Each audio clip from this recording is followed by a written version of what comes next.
राधे राधे।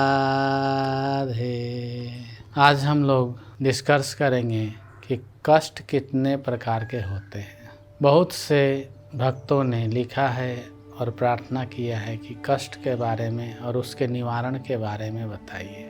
देखिए, शास्त्र वेद पुराण सभी कहते हैं, ईश्वर विमुख होवे जब प्राणी, कष्ट में जीवन जाए जी। ईश्वर विमुख होवे जब प्राणी, कष्ट में जीवन जाए जी। अंत समय जब आ जाता है, अंत समय जब आ जाता है, कुछ भी समझ न आए जी। ये कष्ट बहुत प्रकार के होते हैं। मनुष्य अगर इसको ना समझे, इसको ना जाने, तो वो बढ़ता ही जाता है। इसलिए जानना जरूरी है कष्ट क्या है और क्यों है। एक संत की वाणी है। संत ने कहा है, जन्मत कष्ट महाकष्ट है, बिलख बिलख जीव रोवे। जन्मत कष्ट महाकष्ट है, बिलख बिलख जीव रोवे। बढ़ती उम्र बढ़ता शरीर, ये माया में होए सोवे।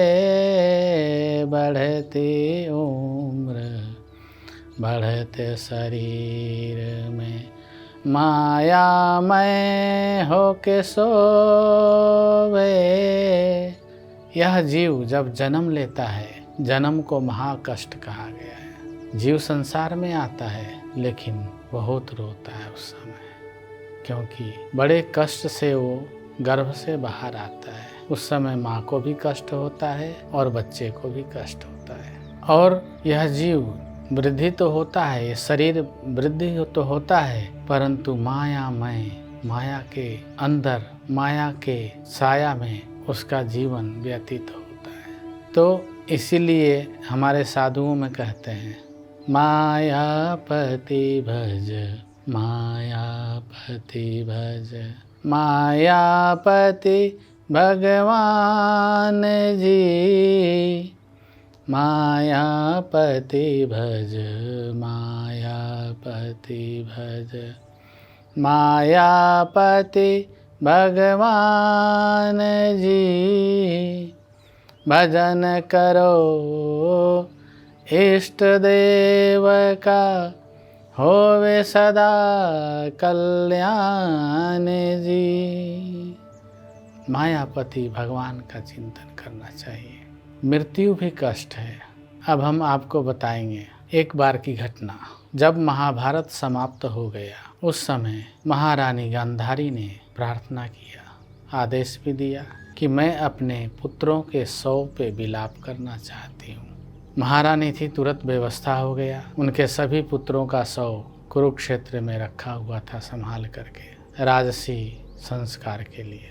वहाँ रण क्षेत्र में पहुँचती हैं, चारों तरफ पंडाल लगा हुआ था, घेरा लगा हुआ था, सैनिक पहरा दे रहे थे। जब गांधारी माता वहाँ पहुँची तो उनके 100 पुत्रों का शव वहाँ रखा हुआ था। उस समय उन्होंने अपने आँख से पर्दा हटाया, आँख पे जो पट्टी बांध के रखते थे उनको हटाया, और सभी पुत्रों को देख देख करके, नाम ले ले करके रोने लगती हैं, विलाप करती हैं। इधर भगवान श्री कृष्ण ने अपनी लीला को और महत्वपूर्ण बनाने के लिए माया किया।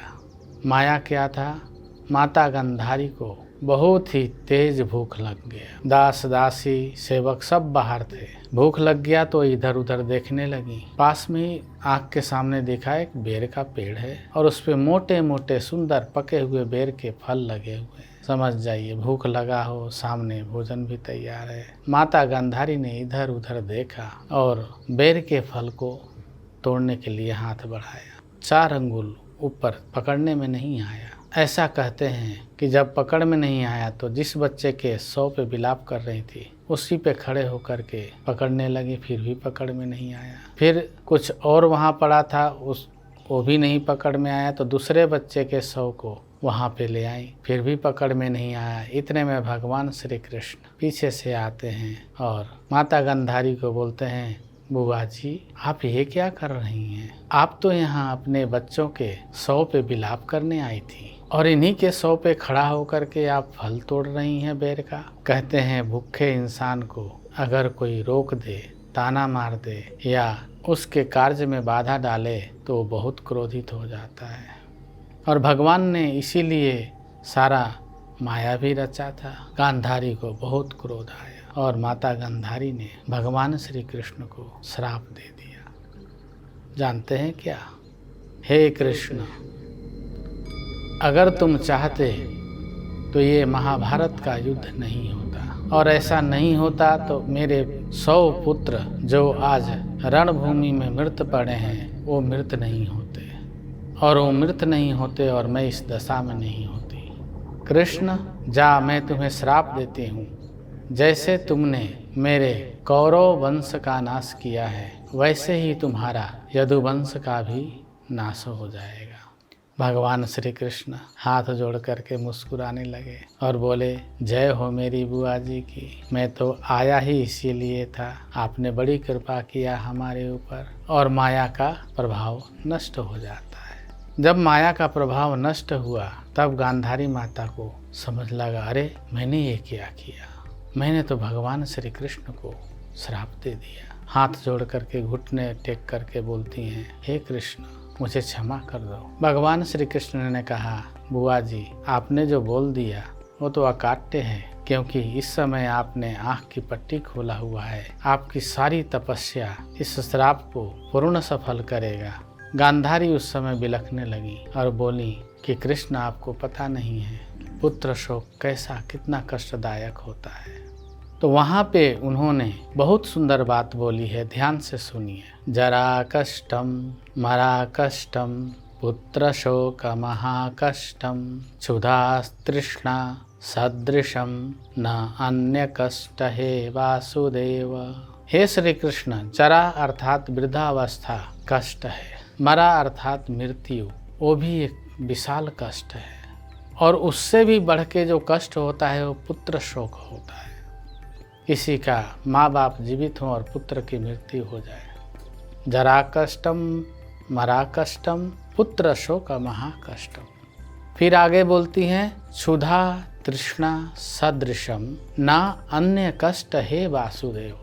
हे वासुदेव, क्षुधा अर्थात भूख, तृष्णा अर्थात आवश्यकता से ज़्यादा संग्रह कामना, इनके जैसा कोई और कष्ट है ही नहीं।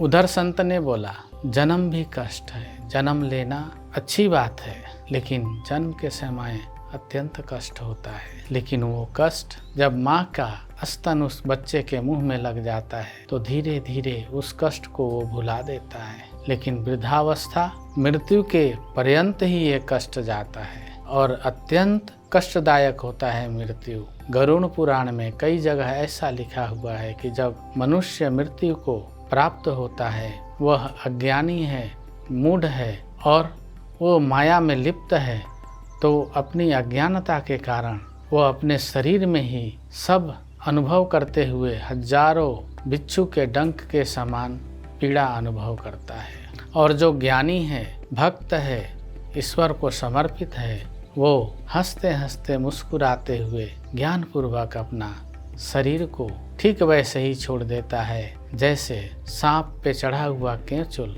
सांप अपने मुंह को रगड़ता है और धीरे धीरे धीरे करके अपने केंचुल से बाहर आ जाता है और वो प्रसन्नता आनंद को अनुभव करता है।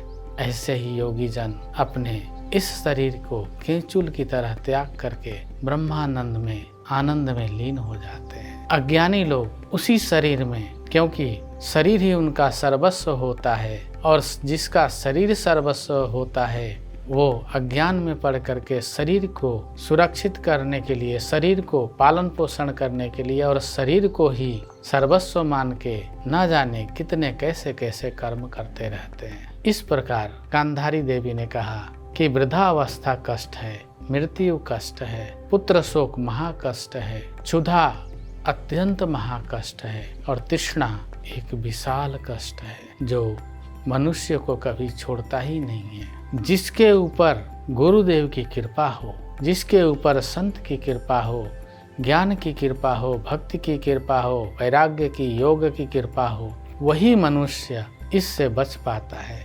नहीं तो ये सारे कष्ट मनुष्य को निरंतर अपने दंड से पीड़ित ही करते रहते हैं। इसीलिए वेदव्यास जी ने महाभारत, 6 पुराण, वेद सब लिखा, 18 पुराण, 6 शास्त्र, ये सब लिखने के बाद उन्होंने एक बात कही, शरीरम च नम छिद्रम व्याधिग्रस्त कलेवरम औषधिम जाह्नवितोयम वैद्यो नारायणो हरि।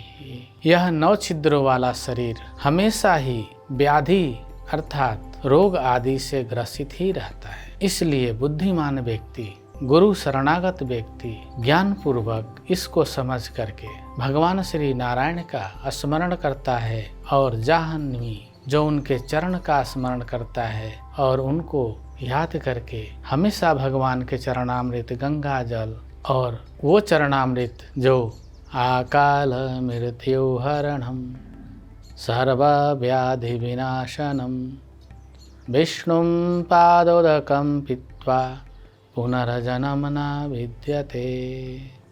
भगवान का चरणामृत, अगर आपको चरणामृत नहीं मिलता है तो चरणामृत बनाने की विधि है। जल लीजिए, अच्युतानंद गोविंद नामोच्चारण भेषजात् नश्यन्ति सकला रोगाः सत्यम सत्यम वदाम्यहम्। और ये मंत्र 2 बार, 5 बार, 10 बार बोल करके उसको सेवन कर लीजिए, सर्व व्याधि नष्ट हो जाएगा, परम सुख, परम शांति प्राप्त होगा आपको। ये जरा कष्टम मरा कष्टम, पुत्र शोक महाकष्टम, क्षुधा और ये तृष्णा, ये 5 कष्ट मनुष्य के लिए बहुत बड़े कष्ट होते हैं। इन कष्टों से मुक्त होने के लिए, इन कष्टों का निवारण करने के लिए भगवान श्री हरि का स्मरण, क्योंकि भगवान श्री हरि ही परम शांति, सुख और सभी कष्टों से निवृत्ति देने वाले हैं। हरे सुमिरन कर, हरे सुमिरन कर, हरे सुमिरन कर भाई रे, हरे सुमिरन कर, हरे सुमिरन कर, हरे सुमिरन कर भाई रे। ना जाने कब सब लुट जावे, ना जाने कब सब लुट जावे, जो इस जीवन में पाई रे। हरे सुमिरन कर, हरे सुमिरन कर। इस प्रकार से अगर इन 5 कष्टों से मुक्ति पाना है तो गुरु महाराज जी से प्रार्थना करके, आग्रह करके उनसे ज्ञान ग्रहण करिए और शास्त्र, वेद, पुराणों का चिंतन करके, मनन करके, पाठन करके भी उससे निवृत्ति मिल जाएगी आपको। क्योंकि जहाँ समझ में नहीं आता है वहाँ गुरु महाराज जी आपको एक एक शब्द को खोल करके समझा देते हैं। तो आप चिंता ना करें, दुखी ना होएं, गुरु महाराज जी के शरण जाएं। इन 5 कष्टों की निवृत्ति उनके हाथ में है। ये 5 कष्ट आपके परम मित्र बन जाएंगे और आप आनंद से, शांति से, सुखमय जीवन व्यतीत करते हुए सुखमय संसार को त्याग करके उस परम सुख परमात्मा में विलीन हो सकते हैं। तो इस प्रकार से आप इन 5 कष्ट से निवृत्ति पा सकते हैं। गुरुदेव की असीम कृपा आशीर्वाद है। मैं आपको 5 कष्टों की निवृत्ति का उपाय भी बताऊंगा। राधे राधे। जय श्री कृष्ण।